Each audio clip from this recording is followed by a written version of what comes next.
শান্তি চায়, তাহলে ইসলাম ছাড়া আর কোথাও সেই শান্তি নাই। এটা ইসলাম গ্যারান্টি দেবে। খোলাফায়ে রাশেদার যুগ, খেলাফতে রাশেদার যুগ আমরা দেখেছি, আমরা করেছি।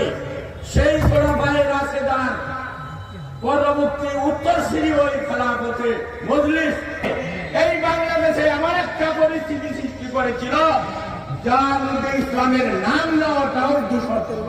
1 লাখ টাকা ঘুরিয়েছে খেলাফত মজলিসের জাগরণ আমরা দেখতে চাই। আপনারা কি রাজি আছেন? ইনশাআল্লাহ।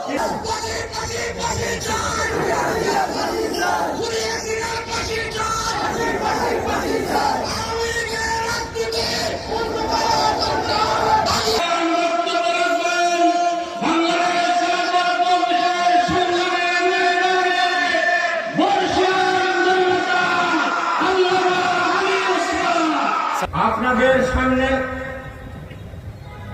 এই কক্সবাজারের কৃতি সন্তান হযরত আল্লামা খতিবে আজম সিদ্দিক আহমদ সাহেবের কথা স্মরণ করছি। আমি স্মরণ করছি এই কক্সবাজারের আল্লামা ফরিদ আহমদ সাহেবের, আমি স্মরণ করছি কক্সবাজারের এই নীলা মাদ্রাসার বন্ধু শাহ মরহুমের। এ সমস্ত ব্যক্তিগুলি কক্সবাজারের শুধু নয়, পূর্ব পাকিস্তানের শুধু নয়, পূর্ব পশ্চিম পাকিস্তানের নেতৃত্ব দিয়েছেন। এই সমস্ত লোকদেরকে এই কক্সবাজারের মাটি জন্ম দিয়েছে। এই কক্সবাজারের মাটি গর্বিত এমন সব মহা ব্যক্তিগুলি এই কক্সবাজারের সন্তান ছিলেন।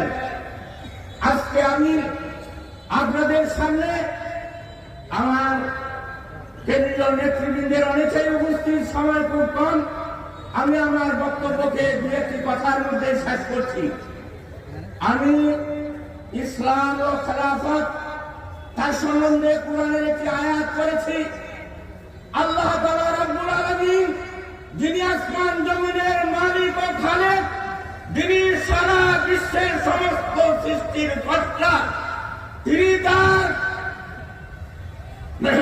উদার আহ্বান কোরআনের মধ্যে বলেছেন, ইয়া আইয়ুহান নাস ইত্তাকু, ইয়া আইয়ুহান নাস উবুদু রাব্বাকুমুল্লাযী খালাকাকুম। হে দুনিয়ার মানুষ, তোমরা তোমাদের স্রষ্টা আল্লাহর ইবাদত করো। রাসূল সাল্লাল্লাহু আলাইহি ওয়াসাল্লাম বলেছেন, আসলিম